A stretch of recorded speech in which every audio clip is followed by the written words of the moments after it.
Tarde, estamos começando mais uma live aqui do programa Parlamento Aberto, direto do nosso perfil do Instagram.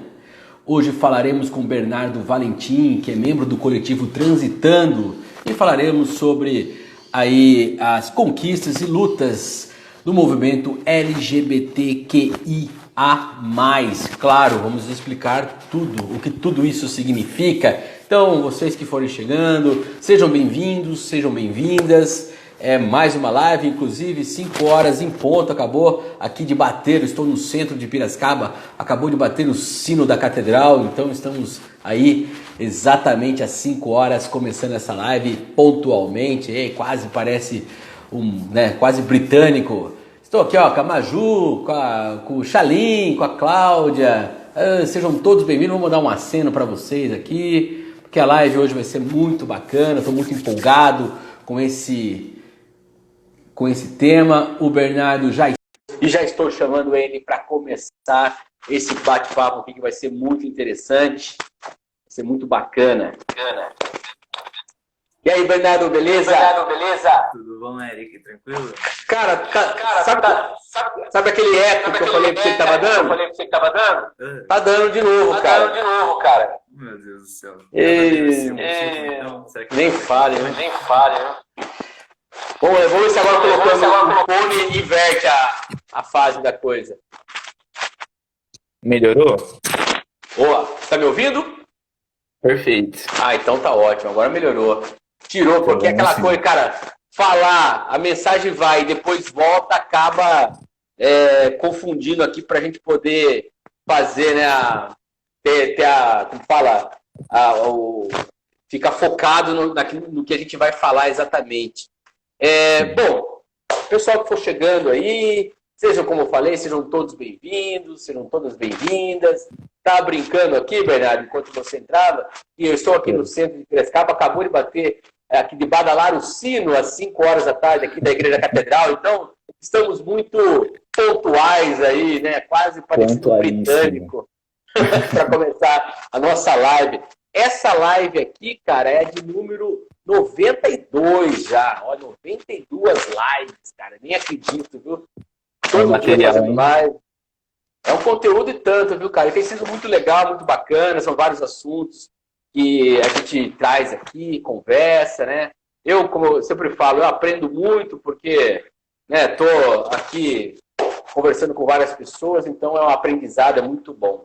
E vamos lá, nós vamos falar hoje sobre as lutas, né, as conquistas do movimento LGBTQIA+.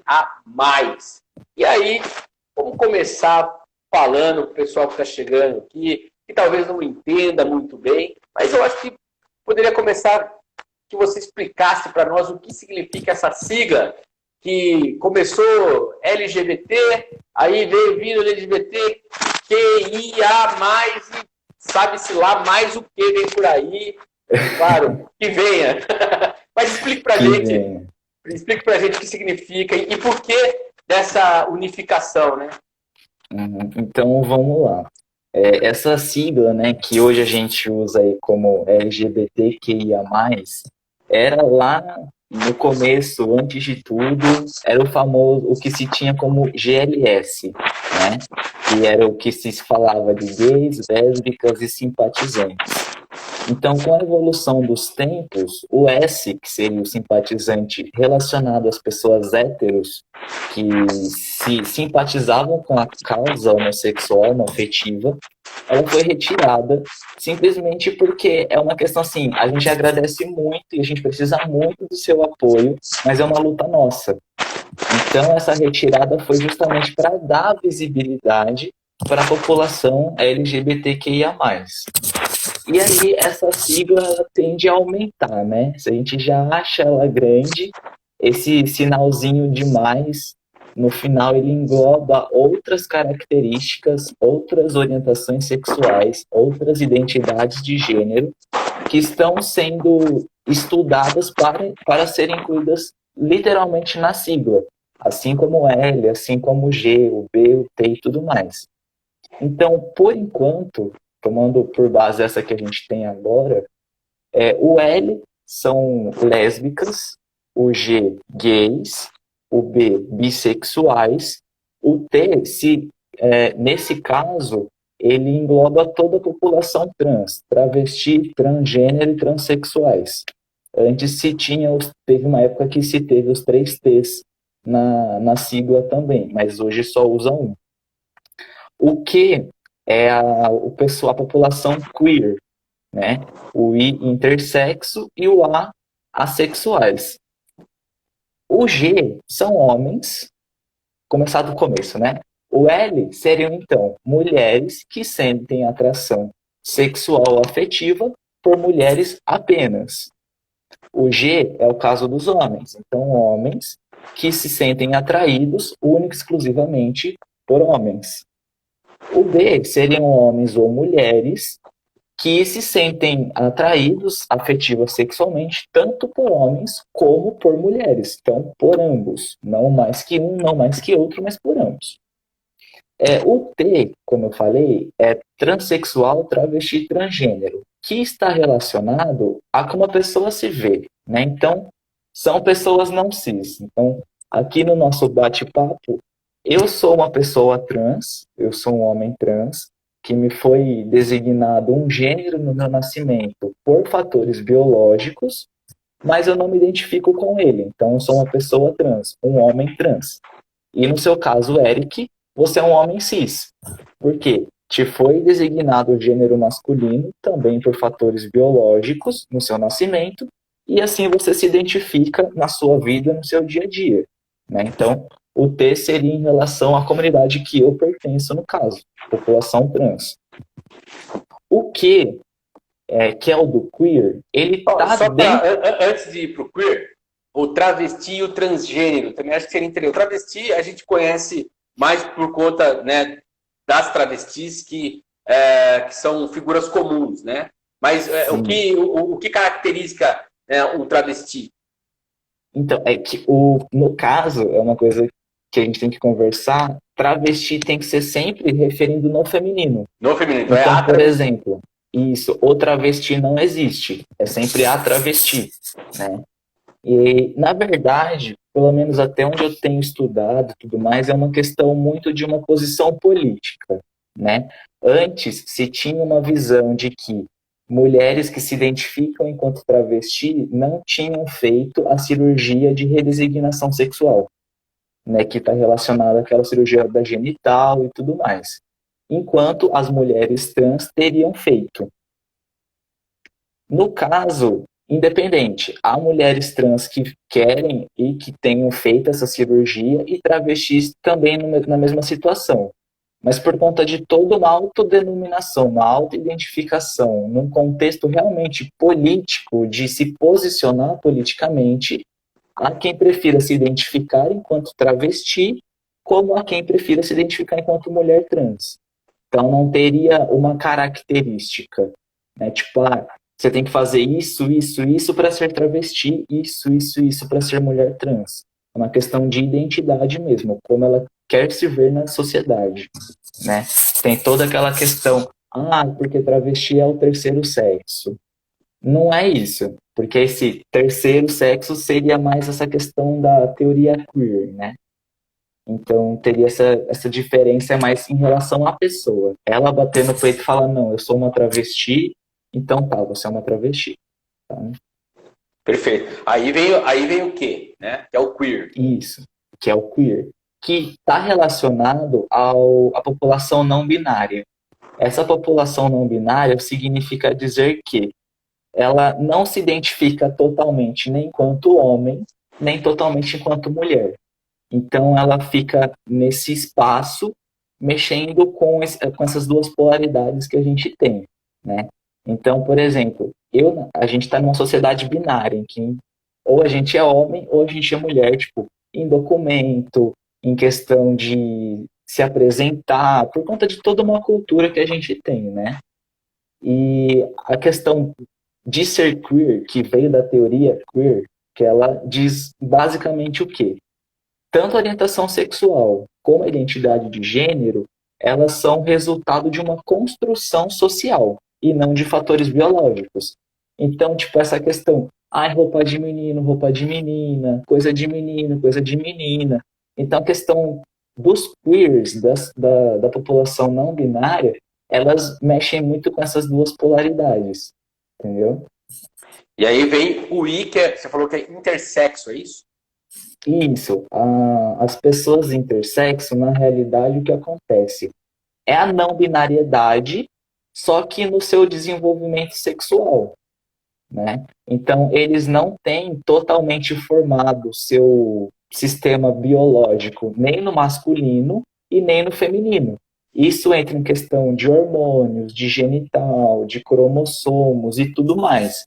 Então, não nasce totalmente desenvolvido com o sistema reprodutivo de um e nem de outro.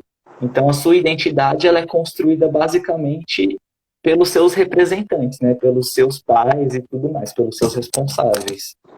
Já E que aí, essa característica pela genital não tem.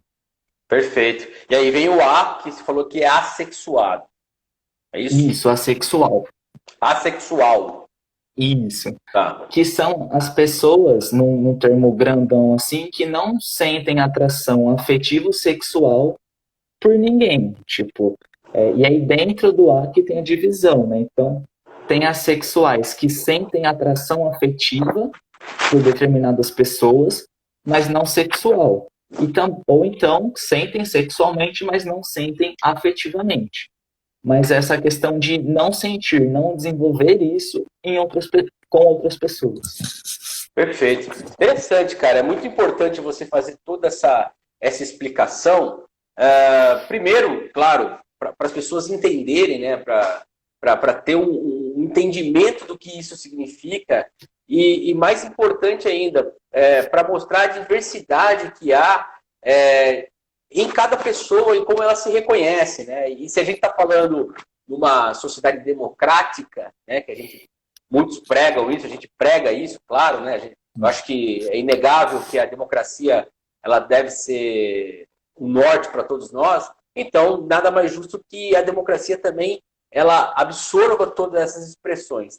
E aí, o que isso significa, essa união de toda essa sigla, o que significa para o movimento em si, né? É claro que você trouxe aí diversos identidades de gênero, né? Diversas identidades.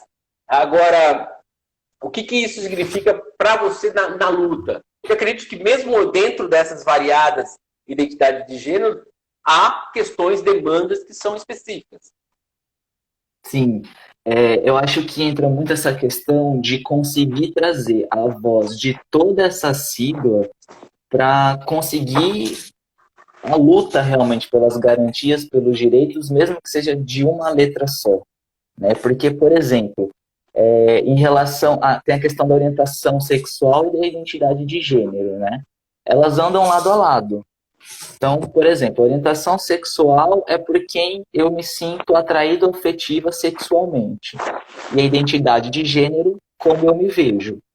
Então, na questão da identidade, como eu falei, eu sou um homem trans, porque quando eu nasci me foi passado um outro gênero que eu não me identifiquei no oposto. Então, sou um homem trans. E você, Eric, um homem cis. Na questão da orientação sexual, ela vai agir de acordo, ela vai ser classificada de acordo com a sua identidade de gênero. Então, por exemplo, antes de eu assumir minha transição, considerando que eu só tinha atração, eu só me sentia atraído por mulheres, eu era então uma mulher lésbica, visto na sociedade, né? E pós essa transição, como homem, seguindo a atração por mulheres, eu sou um homem trans hétero. Então a minha orientação sexual ela mudou de acordo com a minha identidade de gênero. E o porquê isso é importante? Que é para mostrar que as pautas de lutas gays, por exemplo, não é só de gays cis, pode ser de gays trans também. E isso entra uma outra infinidade de possibilidades e problemáticas por conta da estrutura do corpo, né? Então tem toda uma, ainda mais na questão que o pessoal sempre leva para a questão de ISTs e tudo mais. Então toda a questão do corpo, das relações sexuais são diferentes, cada pessoa tem a sua, né? E isso muda bastante quando a gente traz nesse plano cis, trans. Então, acho que o importante é ter sempre a comunidade LGBT, também acho que eu vou falar um pouquinho mais disso um pouco mais para frente, o porquê é importante ir, mas ir toda a comunidade, que a gente tem muito mais voz, a gente é muito mais ouvido, a gente consegue levar muito mais o que eles pedem tanto de demanda, de número de pessoas falando. Então é importante que vá pessoas gays, cis, falar sobre problemáticas, questões das pessoas gays trans, enfim, de todas essas siglas que se conversam, né? Não, perfeito, cara. E tudo que você está falando também me remete muito, né, à ideia do protagonismo que cada um tem que ter dentro daquela luta que ele age, né? Sim. Cada identidade de gênero, né, cada pessoa que se identifique com cada uma dessas identidades, e mais ainda que pode vir, né? Ela tenha protagonismo naquilo que se faz, naquilo que ela lute, né? Mas antes de a gente caminhar para falar de movimento, cara, você falou como você trouxe algo pessoal da sua vida, né? Como homem trans. Eu queria que você falasse um pouco desse processo de se descobrir, né, um homem trans, né, de se descobrir trans, e qual que é a importância, por exemplo, de se discute tanto de educação sexual nas escolas, como um tabu, né?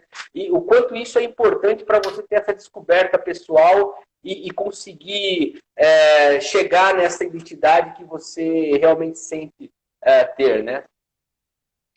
Então vamos lá, né? Foi um processo bem longo, na verdade, mas apesar de longo, eu tenho que reconhecer todos os privilégios que eu tive de acesso à informação, né, que mesmo que precárias eu tive. Então, quando eu me assumi um homem trans, eu tinha 21 anos, né, foi há 2 anos atrás só, mas enfim, poderia ser muito antes. Né? Afinal, uma pessoa trans, ela é trans desde a infância, desde o momento que ela nasceu. E o porquê essas questões elas são tão tardias? Tem gente que só vai se identificar, descobrir com 30, 35, com 50, né? Como o caso da Laerte e tudo mais. Porque a gente cresce, a gente é inserido num binarismo de 880, né? Toda aquela questão que o pessoal tem discutido bastante de masculinidade tóxica, por exemplo, né? O quanto que o homem pode e deve chorar, o quanto o homem pode e deve falar de suas emoções, fazer os serviços domésticos, trabalhar fora, trabalhar dentro de casa, ajudar com os filhos, enfim, todas essas questões a gente tem de um jeito muito 880, como se não tivesse um meio tempo, se não, um meio campo, quer dizer. Então, para mim, como é que foi? A minha infância ela foi muito tranquila, né? Porque meus pais eles tinham pavor de criança dentro de casa. Então, tipo, não vai jogar videogame, vai brincar de bola, vai pular amarelinha, enfim. Então, foi uma infância muito tranquila, porque não tinha marcado essa questão menino, menina, era tudo brincadeira. Então, ia acontecendo, né? E aí a questão que começou a ficar um pouco mais complicada foi na pré-adolescência, adolescência, puberdade, que aí entra desenvolvimento do corpo, que aí você já não pode mais brincar de qualquer coisa, você não pode falar de qualquer jeito porque você é menino ou menino. Então tem todas essas questões, né? E isso ficou muito complicado quando chegou na aula de ciências. Por quê? O meu corpo, ele estava desenvolvendo igual o professor estava falando, né? Tava tendo aumento do peito, a questão do corpo, que não sei que tem o cabelo, e toda a distribuição de gordura, enfim. Então tava tudo certo com o que ele estava falando, mas na minha cabeça não tava. E aí isso que causou um pane e eu fiquei, e agora, o que eu vou fazer? Com quem eu vou conversar? Porque se o meu professor está falando que está tudo certo, o da minha mãe é assim, o das minhas primas é assim, das minhas tias é assim. Então, tipo, sou eu o problema, sabe? Então eu pelo menos, e acredito que a maioria das pessoas trans, fica muito com isso na cabeça. Eu sou o problema. Tá errado em mim. Então eu sou o erro. Isso é horrível. porque eu não conseguia ter abertura para conversar com ninguém por medo. Eu não sabia nem como perguntar isso. Imagina uma pessoa de 12, 13 anos falar, viu, foi tudo bem mesmo quando começou a fazer isso com você? Porque comigo não tá tudo bem. E para eu explicar isso não tá tudo bem?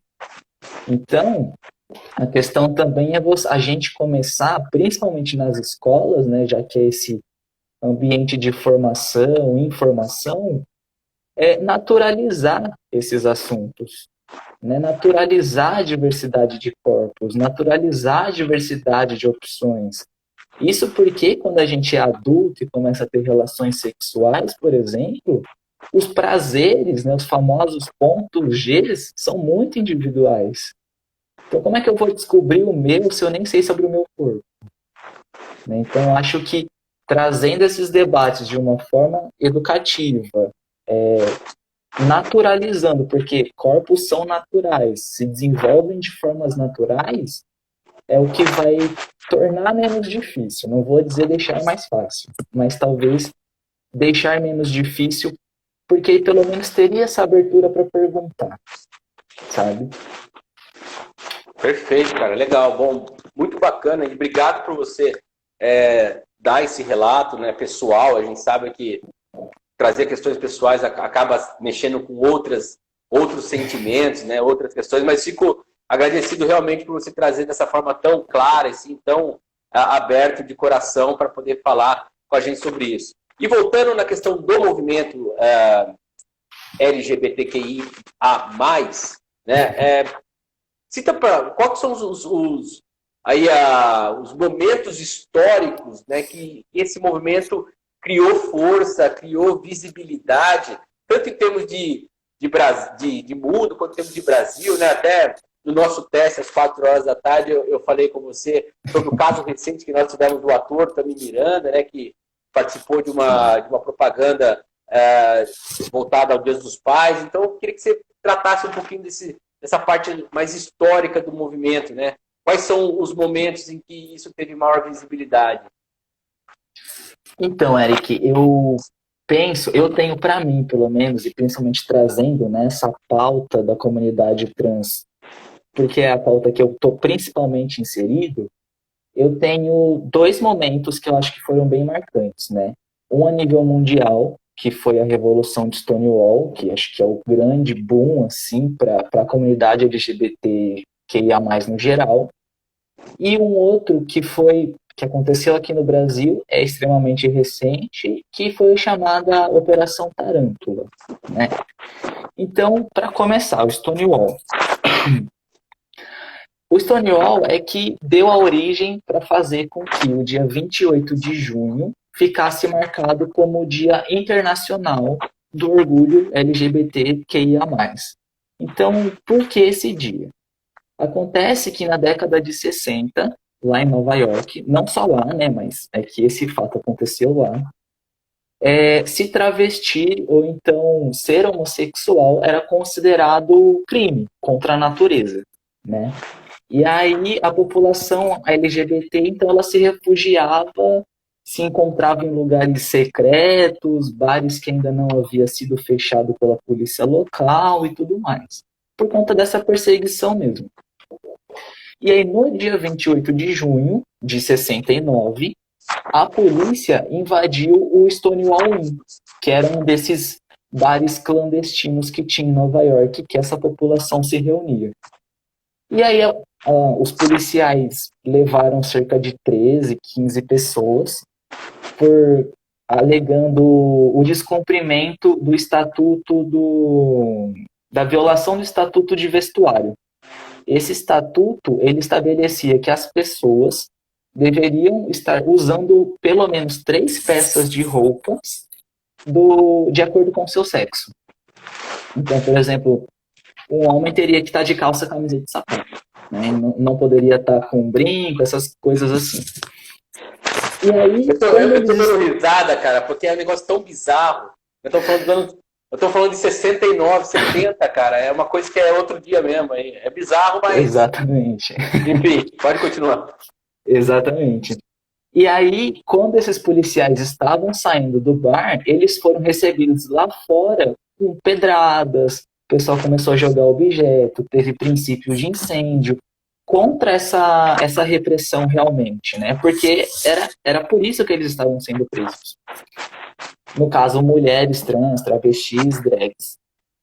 E aí, essa revolução, esse movimento assim contra essa repressão durou uns 5 dias e uniu centenas de pessoas, pessoas vinham e embora, mas tipo, era um aglomerado bem grande de pessoas.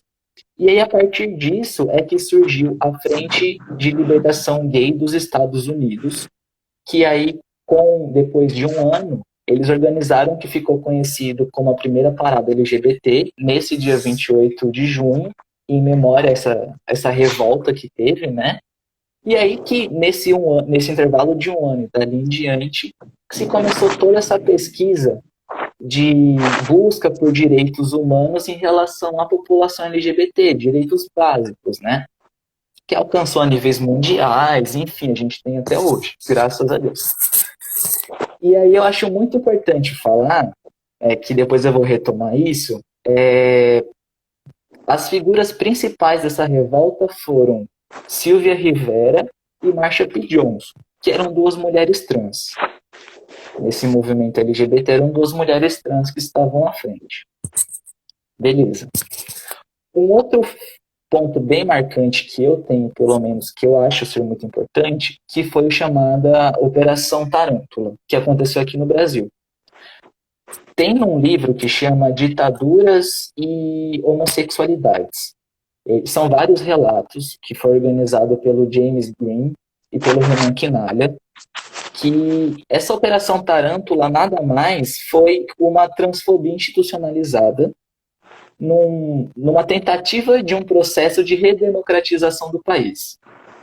Ela, na realidade, foi fruto de diversos movimentos, de diversas opressões que estavam acontecendo, que eclodiu nela. Então, por exemplo, a Polícia Civil de São Paulo, nos anos 70, 80, eles prendiam, violentavam aleatoriamente LGBTs sob o pretexto de ultraje ao pudor ou então de crime de contágio venéreo, por conta da AIDS e tudo mais, né? Então, ou seja, eles tinham uma falsa averiguação, um falso motivo de averiguação que na época tinha aquela lei contra a vadiagem e usavam disso para bater, matar, prender, sumir, enfim.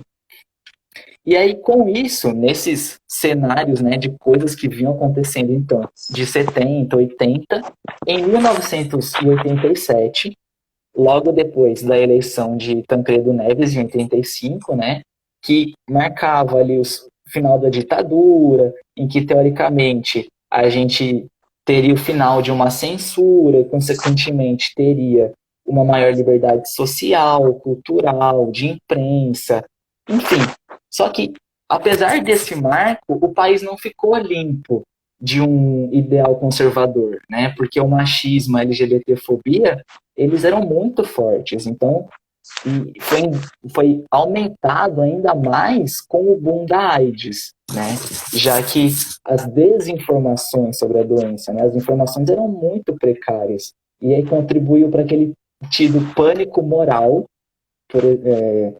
que tratava a AIDS como câncer gay, e aí os portadores disso e toda a comunidade gay, que refletia em toda a comunidade LGBT, eram excluídos de tudo, marginalizados e tudo mais. Então, esse preconceito, ele, além disso tudo, tinha ainda, isso no país todo, né? Mas falando assim, em São Paulo, tinha camisetas escrito anti-gays, tinha adesivos com dizeres, por exemplo, mate um Paulo Ricardo hoje e evite um Ney Matogrosso amanhã. Então, todo esse contexto. E aí, o que aconteceu? Em 27 de fevereiro de 87, Jânio Quadros, que era prefeito de São Paulo, né?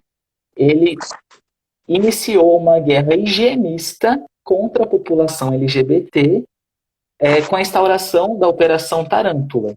E ele basicamente atacou, fez tudo o que ele pôde na sigla, na letra mais vulnerável dessa sigla, que é a comunidade trans.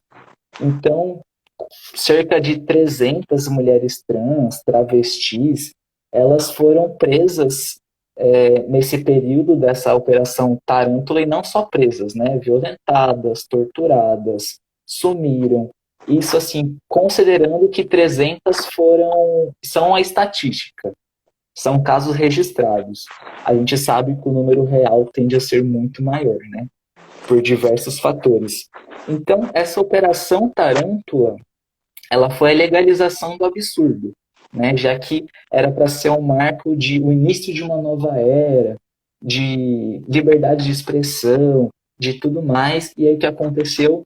A razão e o bom senso, ele cedeu espaço para o irracionalismo ao nível institucional, né? E aí a comunidade principal afetada foi a comunidade trans, daquela que a Marcha e a Silvia lideravam durante uma revolução, durante uma revolta, né?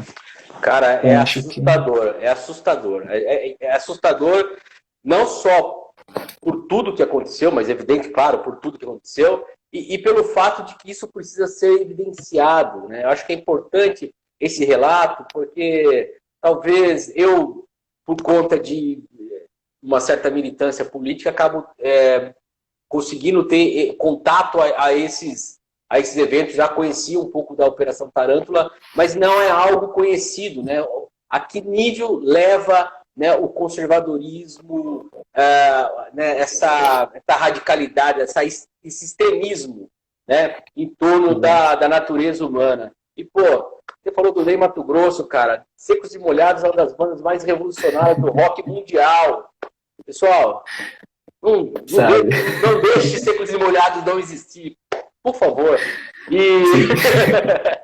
E caminhando aqui, agora seria interessante você falar um pouquinho do trabalho do coletivo Transitando, né? Estamos já com meia hora, cara. Você fala muito bem, meu. Você tem uma didática aí. Estou aqui impressionado ouvindo você falar. Fala um pouquinho do trabalho do coletivo Transitando e também como que o trabalho que vocês fazem influencia na sua atuação enquanto membro do Conselho Municipal, né, de Políticas LGBTQIA+. Sim. Então, falando rapidinho um pouquinho do contexto de quando o coletivo foi criado, né? A gente está com um trabalho do coletivo desde o final de 2018, e aí a gente surgiu, né, com o intento de, primeiro, reunir a população trans aqui de Piracicaba região, que a gente via muito em eventos de parada, por exemplo, né? A parada aqui de Piracicaba ela é bem grande, tem um público bem grande assim da região. Então a gente sabe que existem essas pessoas trans, existe a população LGBT. Então o intuito do coletivo foi: vamos se juntar, vamos nos ouvir e vamos bater as portas, né? Então a intenção primordial do coletivo é reunir essa população vulnerável socialmente para a gente conseguir pedir políticas públicas, ou pelo menos informar as outras pessoas que não sabem. Então, em situações normais, sem pandemia, por exemplo, a gente faz os nossos eventos na Casa do Hip Hop, aqui em Piracicaba, né? E sempre são eventos informativos e culturais. Informativos no sentido, vamos falar de saúde? Vamos. E como que é a saúde em relação às pessoas trans? O quanto a saúde está de portas abertas e capacitada para receber a população trans. Então é bom para a pessoa cis, né? Um tema bem polêmico, por exemplo, o ginecologista. As mulheres cis vão em ginecologista e tudo mais. Mas nós, homens trans, também precisamos ir ao ginecologista. E como é essa situação de um homem chegando num consultório ginecológico e, pior, fazendo exames de ginecologia? Por exemplo, as minhas carteirinhas de saúde, eu não pude mudar o meu sexo. O meu sexo, apesar de ter mudado na certidão para masculino, nas carteirinhas de plano de saúde tem que deixar feminino. Por quê? Porque só as mulheres podem fazer aquele exame. Então, tipo, é uma problemática que, tipo, é uma teia, sabe? Tá tudo interligado. E aí o coletivo, ele surgiu para isso. Tipo, vamos ouvir a galera, vamos levar para o conselho, porque o conselho é quem vai conversar com os órgãos, as secretarias do município. Então, ó, tem isso daqui, pessoas trans, homens trans precisam fazer exames ginecológicos enquanto homens.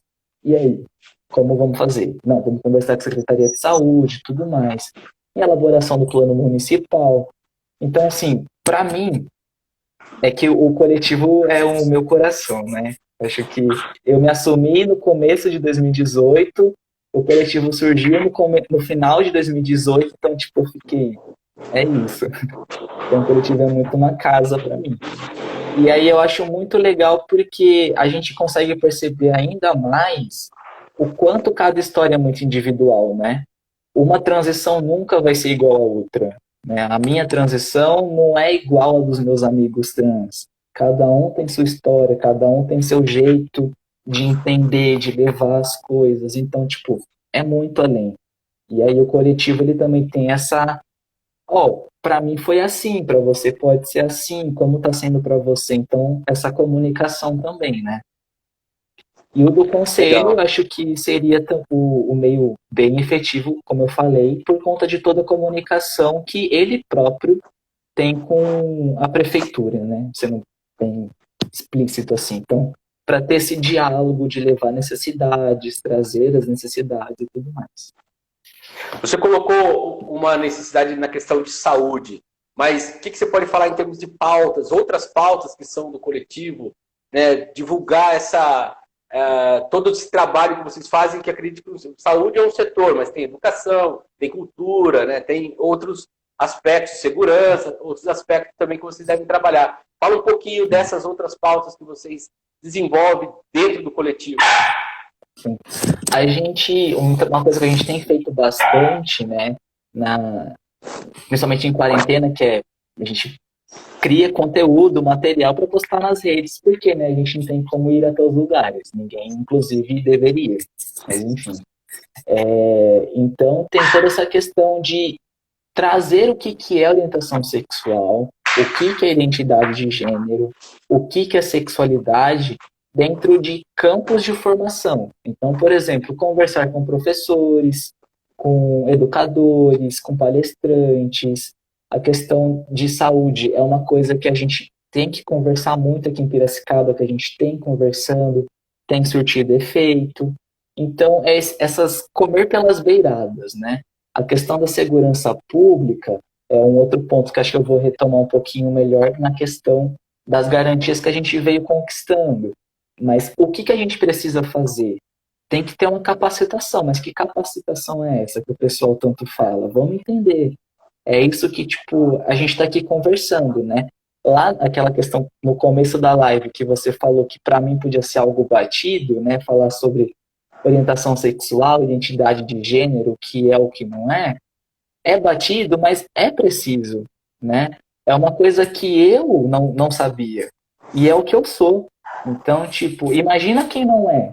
Já não se tem muito interesse de descobrir, mas é importante saber o que é, né? Para questão não só de respeito, mas para aí tomando por base, por exemplo, a propaganda, né, que o Tami, que teve toda essa repercussão, é você não atacar um ataque. Então tinha muita gente que falava assim, ah, o Tami não pode ser pai, mas não pagar a pensão tudo bem. E aí, tipo, isso invalida demais um pai que é trans. Porque ele só vai ser um pai trans enquanto tiver alguém não pagando a pensão. E se a gente conseguir chegar no ideal, que é pagar a pensão, aí não vai ter mais pai trans, então, porque aí todo mundo está pagando a pensão. Então, é explicar que essas pessoas, elas existem. É falar que elas estão na sociedade, que elas podem ser seu vizinho, sua vizinha. E que tá tudo bem. Tipo, a identidade dela é o que ela é. Mas respeite isso. Não ataque esse ataque de volta, entendeu? Tá perfeito, Então, cara. É interessante você ter trazido, né, voltado a falar do caso do ator Tami Miranda, porque é natural que dentro desse assunto da luta e das conquistas do movimento, a gente fale um pouquinho, né, do Brasil atual, né? Do Brasil atual que se utiliza dessa pauta, né, desse movimento, para fazer dentro de um termo histórico, aí, se a gente for falar, uma contra-revolução, né? Se o movimento é uma revolução de comportamento, há uma contra-revolução. E aí, dentro disso, o que você entende enquanto desafio do movimento? Primeiro, claro, para se mostrar a visibilidade, buscar as demandas que são necessárias. E também, não simplesmente só fazer vamos dizer assim, eu virei homem trans porque eu quero tirar o cara que não gosta do homem trans do sério. Não, você tá se transformando, né? Eu percebo isso por conta de outras questões religiosas, por exemplo, né? Quando você vai falar de um cara ateu, por exemplo, pô, parece que o cara é ateu porque ele quer confrontar alguém. Não, ele é ateu porque ele é ateu, vai. Assim como você é cristão, você é cristão. Então, assim, como que você vê esse desafio para o movimento de não simplesmente falar assim, não estamos aqui para querer que seus filhos sejam homem ou mulheres trans. Doutrinados, né? Doutrinados, né? Como que você vê esse desafio? É um desafio que é meio clichê falar isso, mas é só quando o ser humano conseguir desenvolver de fato a empatia, né? Porque é uma questão, empatia eu falo, porque só assim é que vai entrar a questão da pessoa entender os privilégios que ela tem na sociedade, né? Então, por exemplo, em relação a pessoas trans, a gente tem uma expectativa de vida de 35 anos. De uma pessoa cis é 72. Nossa, cara. Então, exatamente. Que tristeza. Desculpa, mas é triste demais isso. É um discurso que a gente tem que bater muito na tecla, porque é importante. Tipo, por que é só 35 anos? Ah, porque travesti morre na rua, por isso. Também por isso. Mas para uma pessoa cis chegar nesses 72, tem toda uma qualidade de vida. E essa qualidade de vida, educação, emprego formal, lazer, família, amigos. O quanto essa qualidade de vida chega na pessoa trans? Porque uma pessoa trans mal consegue terminar o ensino médio, se já se identificando enquanto. Então, como é que eu vou falar, conseguir um emprego formal para essa pessoa? Como é que ela vai se desenvolver numa sociedade nessas condições? Sabe? Então, o desafio é a pessoa cis, nesse caso, a pessoa cis hétero, né, no caso de uma comunidade LGBT, que ia mais, é entender esses privilégios que ela tem em coisas tão bobas e começar a parar e falar, não, pera, não é para ser assim. Não é para ser assim. Entra muito a questão do machismo, com certeza. Principalmente em relação às mulheres, né? A questão de uma mulher cis e uma mulher trans. Por que mulheres cis dizem que mulheres trans não são mulheres? Por causa de um órgão genital. Mas, pô, você só é mulher porque você tem uma vagina. Então, o machismo só cai em você por causa disso. E todo o restante que você se identificar enquanto mulher é o que vai te fazer sofrer o machismo. Mais explícito, né? Porque homens também são sujeitos a serem vítimas de um machismo. Mas eu acho que a problemática principal é essa questão das pessoas não entenderem os privilégios que elas têm de ir na padaria, comprar o seu pão, voltar e tomar o seu café da manhã em paz. Sem precisar vender o almoço para jantar, e isso se ela conseguir voltar da padaria viva. Então, tipo, é umas questões assim que é muito triste falar. É muito triste falar assim, uma pessoa trans, quando ela sai de casa, ela não sabe se ela volta à noite. E eu não tô falando, porque pode ser assaltado. Isso qualquer um tá sujeito a. Mas então, é uma você pode ser questão violentado por aquilo que você é, né? Que é algo que é muito... há uma crueldade nesse aspecto que é como quando a gente fala, por exemplo, de feminicídio, né? É você sofrer uma violência pelo fato de ser quem você é, né? Isso realmente é assustador e acho que nós temos que falar disso, nós temos que, inclusive, enfrentar até essa tentativa de transformar isso como se fosse algo, aquela coisa do mimimi, né? Porque mimimi, porque não sei o quê, a turma do não sei o quê. Não, estamos falando de pessoas que estão aqui vivendo, que querem fazer sua vida, que quer ser feliz, e que tem esse direito a isso tudo, né? Que é algo que nós, enquanto sociedade, enquanto Estado, temos que preservar. Agora, só para a gente caminhar também aqui um pouco no nosso tema, passou até já faz um tempo aqui uma pergunta, inclusive da Maju. Aliás, agradecer a Maju pela live, ela que produziu toda a live, né? Maju Caprese. E ela está perguntando aqui sobre a representatividade do LGBTQIA+, dentro da mídia, né? Como que a gente falou já do caso do ator Tami, mas é claro que não se resume a isso, né? Eu acho que existe muito mais coisas e eu queria saber o que você acha do atual cenário, né, da mídia dentro desse tema.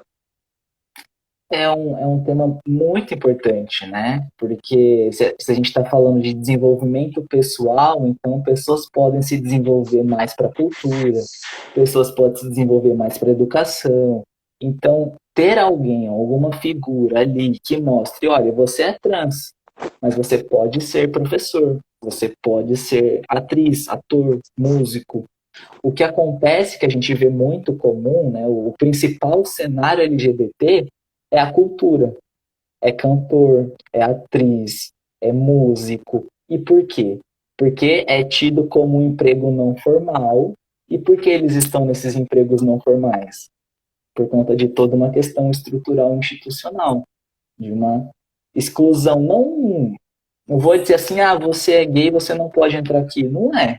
Mas o ambiente que tem, né? Tipo, é um ambiente totalmente heterossexnormativo.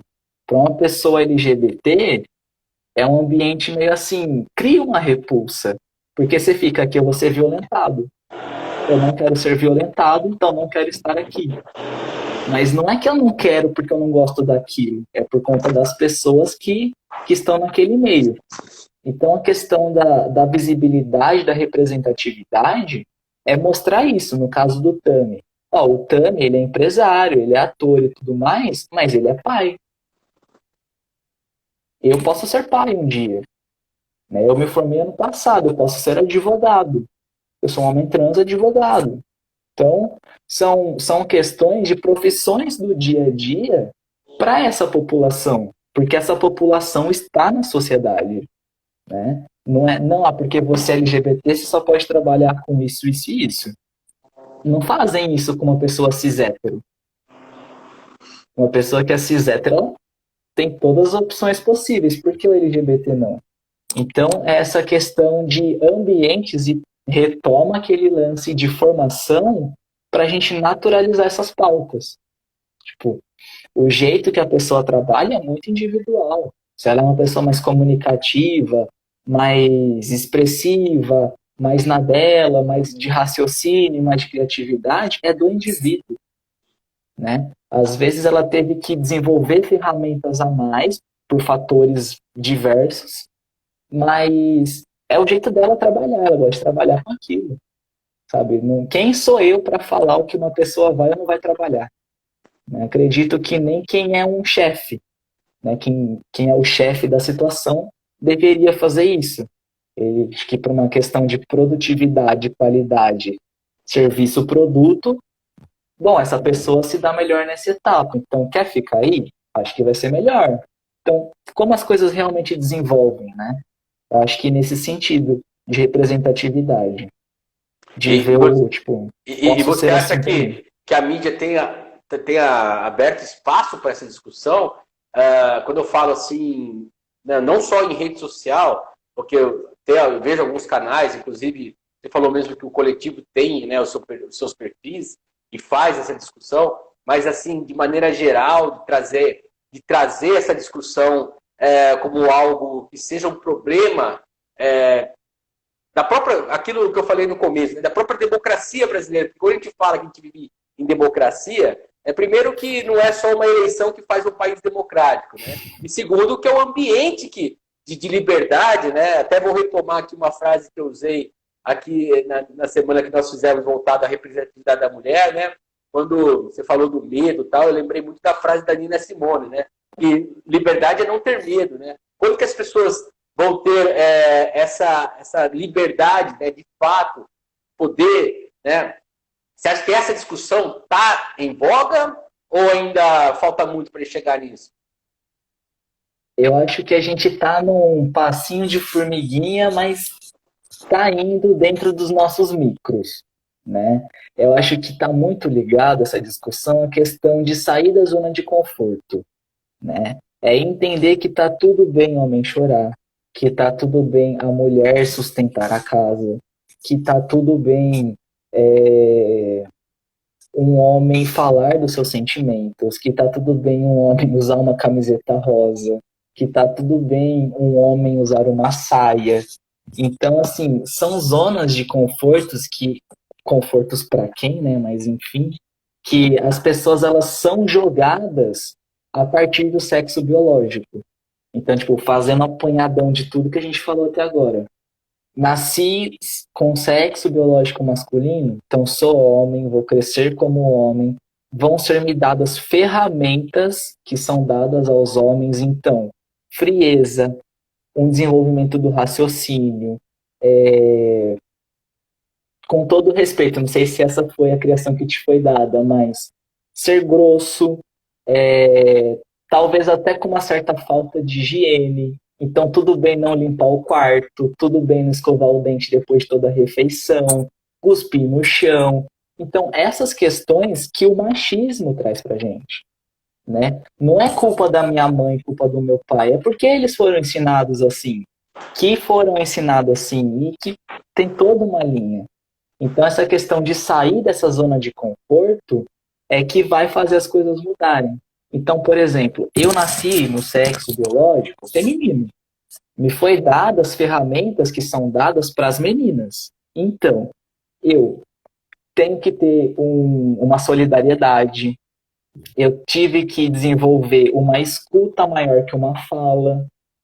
Eu tive que aprender a ser sensível, porque mulheres são sensíveis. Eu tinha que aprender a me vestir bem, porque mulher tem que se vestir bem. Eu tinha que aprender a fazer os serviços de casa, porque independente com quem eu for morar um dia, a casa era eu que ia ter que cuidar. Então, são questões que não é porque eu transicionei, que eu me identifico enquanto homem, que eu perdi. Porque essas questões são questões de valores. Então, eu divido apartamento, mas eu limpo minha casa. Eu sou homem. É uma questão, tipo, a questão de ouvir mais que falar. Isso é para todo ser humano. Se fosse assim, a gente teria menos discussões por coisas tão banais e que um simples diálogo resolveria. A questão de se vestir bem, o que é se vestir bem? Né? Colocar uma calça e uma camisa? Pô, massa. Mas e se for, sei lá, uma bermuda de futebol e uma regata? Eu tô bem assim. Sabe? Eu sou um indivíduo enquanto a isso. Então, acho que toda essa questão é sair dessa zona de desconforto, no caso, que o machismo traz para a população no geral e se entender enquanto indivíduo. O que eu realmente quero e entendo enquanto valores no meu eu, né? Como eu quero que as pessoas me vejam? Pô, eu quero que as pessoas me vejam um cara legal, um cara simpático, um cara sorridente, um cara legal de conversar, de trocar uma ideia, de sair, tomar uma cerveja, alguma coisa. Então, é isso, sabe? Então, para isso, eu não vou ser sem educação. Eu não vou responder com palavras duras. Eu não vou te interromper no meio da sua fala. Porque são coisas que a gente vai ficando para trás, né? A gente vai recuando. Então, é entender o quanto o machismo ele tá no nosso dia a dia e o quanto a gente pode e deve falar, não, isso não é para mim. E aí, lutar contra a maré. Que legal, cara. Você falando tudo isso, me vem a impressão, né, de que como que as pessoas realmente precisam disso, né? o autoconhecimento que você busca para se transformar, para se tornar um homem trans, talvez é um autoconhecimento que as pessoas precisam para se conhecer melhor, né? E saber dentro do mundo como se posicionar, como se relacionar. É uma lição, né? Não estou falando que todo mundo que for buscar o autoconhecimento vai se tornar alguém trans, não é esse o aspecto. Mas é o fato de que o autoconhecimento pode trazer a reflexões que nos transformam, né? Você colocou, fez aí, não sei como você foi criado. Cara, eu fui criado dentro do mundo dos anos 90 com muito pouco discussão em torno dessas questões, e vejo o quanto a minha geração, e aqui não estou fazendo nenhum meia-culpa, nada, é a questão mesmo, o quanto a minha geração ela precisa se desconstruir mesmo, né? Eu estou com quase 40 anos, estou com 39, e a gente precisa se desconstruir mesmo, porque as novas gerações trouxeram coisas que são muito mais interessantes enquanto vida em sociedade, cara. Eu acho que isso é uma lição que fica, independente se você é gay, se você é lésbico, se você é bi, se você é cis, né, normativo ou não. Então, assim, aqui uma frase do Vitor Cordial aqui, ó, autoconhecimento e aceitação das necessidades são fundamentais para uma sociedade melhor, cara. Então, assim, é para todo mundo. Com certeza. Né? Então, é muito interessante tudo isso que você está falando, viu, Bernardo? Fico muito feliz em ouvi-lo. E estamos com quase já 57 minutos de live, mais de 56 aqui. Fala para mim, para conhecer o coletivo, se envolver, quais são os caminhos aí? Então, vamos lá. Um coletivo que eu amo fazer parte é o Coletivo Transitando. Aqui no Instagram tá coletivo, Transitando Pira, @Transitando Pira, tudo junto. A gente tem página no Facebook também, só procurar como Coletivo Transitando. E a gente tem procurado bastante material, fazer algumas publicações falando nessa da transexualidade dentro de diversos pontos aí, diversas áreas que são tão importantes para um indivíduo na sociedade, né? E acho que só para encerrar, acho que para fazer uma reflexão legal isso que você falou de desconstrução, né? Já que eu falei da questão da Operação Tarântula, por exemplo, a gente aqui no Brasil tem uma cultura muito de criticar coisas de outros países, né? Tipo, porque no país tal você não pode ser gay, você não pode ser trans, porque senão você vai ser morto, você vai ser preso. E realmente há países com essas leis. Mas o quanto ser trans, o quanto ser homossexual é permitido aqui no Brasil? Então, tipo, fica aí uma reflexão que eu acho que é muito válida. Tipo, não tem lei proibindo, mas o que a sociedade, no geral, está fazendo para que isso seja permitido? Para que isso seja saudável, sabe? Exatamente. Então, eu acho que é mais ou menos isso. Nada a acrescentar, viu? Nada a acrescentar. Muito obrigado pela sua atenção, pela sua disponibilidade aqui em conversar com a gente essa 1 hora. Para mim foi aqui uma aula, tá? Estou muito feliz por tudo que você disse e que a gente puder contribuir aí, estou aqui à disposição, cara. Muito obrigado, viu? Eu agradeço a você, a Maju, que fez toda essa ponte e tudo mais. Nossa produtora Majuca Press. E precisando, só entrar em contato e vamos aí nesse rumo, nesse passo. É isso aí, gente. Acabamos aqui de conversar com o Bernardo Valentim, que é membro do coletivo Transitando, também membro do Conselho Municipal de Políticas para a Comunidade, né, para o movimento LGBTQIA+. Lembrando que essa live vai virar uma matéria amanhã no site da Câmara, câmarapiracicaba.sp.gov.br. Esse vídeo vai para o nosso canal lá no YouTube, Comunicação Câmara de Vereadores de Piracicaba. E você siga a gente aqui no nosso Instagram, para todo dia ter as lives às 5 horas da tarde. E também lá na página da Câmara, você pode entrar na nossa lista de transmissão do WhatsApp e receber informações da Câmara direto no seu celular. Bernardo, prazer em conhecê-lo, parabéns pelo seu trabalho e até mais. Tchau, tchau. Um abraço. Tchau, tchau. Obrigado. Valeu. Valeu.